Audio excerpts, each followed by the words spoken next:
I don't feel like you realize how much you've been mistreated in the US until you come to a place like Canada. I mean, like, everybody is, like, you guys are, they're too polite. They're too polite. Like, I'm just walking, and if somebody's even in my way a little bit, they say, oh, sorry, and they get out of the way. And I say, no problem. And they say, sorry again. And now it's like, you're so nice to me that I am questioning if I just did something to make you feel bad because of how much you're apologizing to me for just existing and being the slightest of inconvenience to me at all. It's like they like introspect with you. You like bump into them like, oh, I'm sorry. Are you okay? And it's like, yeah, I'm fine. And they go, are you sure? And then I'm like, am I okay? I have lived in London as an American for 2 years. And I am sad to say that more often than not, if someone asks me if I'm American, I say that I'm Canadian. if it's someone that doesn't matter, if it's someone that's like a random person on the street or like someone I'm never going to see again or like doesn't really want to talk to me, I say I'm Canadian. It's easier. I don't want to talk about American politics. I don't want to talk about our dumb president. I want to skip all that. Nobody has any qualms with the Canadians. Everyone loves a Canadian.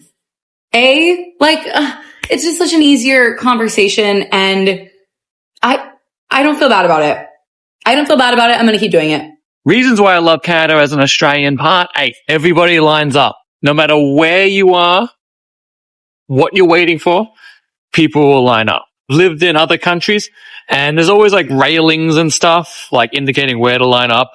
Not so much in Canada, because everyone will form a line regardless if it's a coffee shop, if it's fast food, no matter, sporting event, no problem. Even the GO train, where there's like thousands of people getting off the train, like there'll be room where you could just dart around and like sort of cut in, but no, everyone will go like around the stairs and just be patient. It's so nice to see. It's so civilized. It's so polite. It's so Canadian. That phrase, Ellie's phrase, captures what Canadians instinctively know. That virtue is like a muscle. It grows with exercise. When we are kind, kindness grows. When we seek unity, unity grows. When we are Canadian, Canada grows. And when we are all in for Canada, we will build Canada strong for all. Anywhere in Ontario, and it doesn't matter what race, what creed, what religion you're from, I'd be saying the exact same thing if it was another community as well. But enough is enough. You're bringing your problems from everywhere else in the world, you're bringing it to Ontario, and you're going after other Canadians, as the Prime Minister said. Unacceptable. I got an idea. Before you plan on moving to Canada, don't come to Canada if you're going to start terrorizing neighborhoods like this. Simple as that. You want to come to Canada. You want to be a resident of Ontario. You get along with everyone. I don't care what background, what religion, what race you come from. Americans and Canadians are two people, two countries, in my view, sharing one heart. Our destinies are intertwined, and they're inseparable, not because of the inevitability of geography, but because it's a choice we've made again and again. The United States chooses to link our future with Canada because we know that we'll find no better partner. And I mean this from the bottom of my heart. No more reliable ally, no more steady friend. And today I say to you and to all the people of Canada that you will always, always be able to count on the United States of America. I guarantee it. Trump is saying to Canada, pay us some damages over the wildfire smoke. What are your thoughts? I think it's ridiculous. Maybe they should reimburse us for all the Canadians that went down to help them in the States. I think it's disgusting. When they had issues with their wildfires, we were happy to help and assist where we could. And I just find it sad that he wants to flip the script and kind of turn things on its head. Idiocracy, first and foremost. I just feel like it's not really a conversation we should be having as adults. It just seems kind of foolish. If the roles were reversed based on his comment, should Canada be telling him to pay us some damages? We should, but as Canadians, I don't think we would. Absolutely not. That's not the Canadian way of life. I feel like we should just ignore him and let him have his little pity party. I don't think we would do that just because that's not really our style. It's a bit tacky. If anything, over the years, regardless of our relationships, we've still showed up and sent staff and whoever can help. Geography has made us neighbors. History has made us friends. Economics has made us partners. And necessity has made us allies. Those whom nature has so joined together, let no man put asunder. We are allies. This is a partnership, not an empire. We are bound to have differences and disappointments. And we are equally bound to bring them out into the open, to settle them where they can be settled, and to respect each other's views when they cannot be settled. I think at the end of the day, the United States will find themselves in quite a lonely place. I mean, I'm the most pro-American president in Europe. I'm an avid transatlanticist. I want the relationship to work, but I fully also realize that, with certain patterns of behavior, there is going to be a feeling of, okay, if you treat me like that, I don't feel very good about it. And we can see that with European states. We can see it with, Gulf states and many others. So I hope that it's in the interest of the United States, if it wants to continue to be one of the world hegemons, to have close friends and allies. Hi, TikTok world. Have you heard of this movement that started in the U.S. where U.S. citizens are putting up Canadian flags?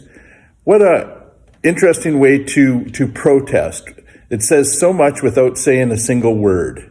Whoever thought of this movement, I got to say one thing to you. Took's off to you. This is how I know Canada is not a real place, okay? I was just in my building elevator. It was a full elevator. We're just riding down, and I have a backpack on, and I'm trying to put on the second strap. And I'm like reaching for it with my arm down. And this woman behind me takes my backpack and moves it closer to my arm and says, "Go ahead." This country is not a real place, I'm telling you. Where else do you find people this nice for no reason? People in East Coast Canada are so friendly that whenever I visit Halifax, I feel like I'm a character in a horror movie. For example, I'm on my way to Halifax right now, and I guarantee you before I even get off the plane, some stranger's going to invite me to their house for dinner. My friends don't even have me over for dinner. Every time I go to the East Coast, I always have to acclimatize when I arrive and remember that a group of men aggressively approaching you in the street aren't trying to fight you. They just want to let you know that the Donair place you're headed to already closed, and they don't want you to waste your time. For whoever don't like this country is one of the kindest, most beautiful, nicest country in the world.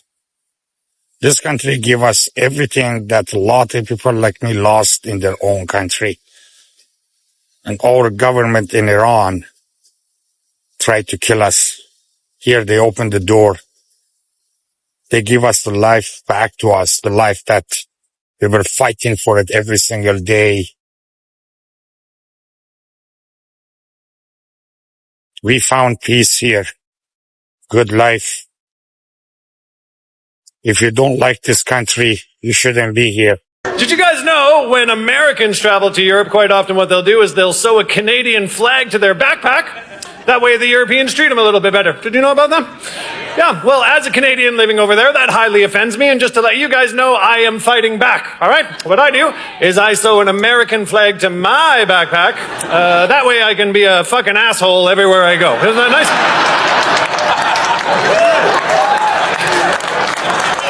Every Canadian in here, you have to try it. You have no idea how good it is to be an American for 2 weeks.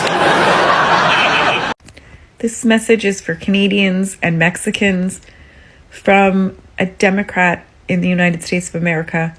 We are so sorry. We are so sorry that this is being inflicted upon you. Please do not hate us. There are 71 million of us that did not choose this and want nothing to do with this man, want nothing to do with invading your countries or making you a state. Please do not hate us all. So in Canada are so nice. They are so friendly. You are taking a picture, someone is saying, you look so beautiful. You are in the elevator, someone is saying, you smell so nice. Like, they're always showing compliments there and here and there, always having a conversation. Someone smiles over at you when you're walking and say, have a good day. UK can never. You all be so sad there. You all be so sad in that country, guys. Let's try and be wishing each other have a good day in a while. Okay? Yes. Oh, this is why I love Canada. It's not like this back home. People are not this nice. I got off the metro, realised I didn't have a lighter, so I'm looking around for somebody. Shops are shut in the metro. I'm like, fuck. Guy's sparking up, so I'm like, oh, can I borrow your lighter, bro? He sparks it for me, and then I'm walking away. My shit's lit, I'm good, you know? Social obligation fulfilled. He hollers me back, and he's like, starts rooting through his pockets, and pulls out this, bro, and gives me it to keep. All the small things. Hell yeah. Love you, Canada. Family, for years, Canada has quietly built something that many countries spend decades trying to achieve, and that is global trust. And so, while political debates continue across North America, one question has started gaining attention around the world. Why does Canada continue to receive so much respect internationally? And do some MAGA supporters struggle to understand the reason behind it? And so Canada is not the largest country in the world by population. It does not have the biggest military. It does not always dominate global headlines. Yet, when people around the world think about Canada, many associate it with stability, with diplomacy, diversity, and even a willingness to cooperate with other nations. And so that reputation did not happen overnight, family. Canada's image has been shaped by decades of international relationships, humanitarian efforts, peacekeeping history, and a reputation of being a country that often tries to find common ground rather than constant confrontation. And so this is what surprises many critics, family. They often expect global influence to come only from economic power, military strength, or even aggressive political messaging. But Canada demonstrates another form of influence, family, the power of reputation. And so a country's reputation can become one of the greatest assets. It affects tourism, business relationships, immigration, international partnerships, and even how people view its citizens when they travel around the world. And this is where the contrast with America's current political climate becomes interesting, family. The United States remains one of the most powerful nations on earth with enormous economic and cultural influence. But political polarization, intense debates, and disagreements over America's direction have changed how people or some people outside the country view it. And meanwhile, Canada has continued promoting an image of cooperation and reliability. And so, under leaders such as McCartney, Canada has also emphasized economic confidence, international partnerships, and a message that the country wants to remain connected with the global community. And so, for many people watching from outside North America, Canada represents a different approach. It represents a country that tries to balance national interests while maintaining relationships with its allies.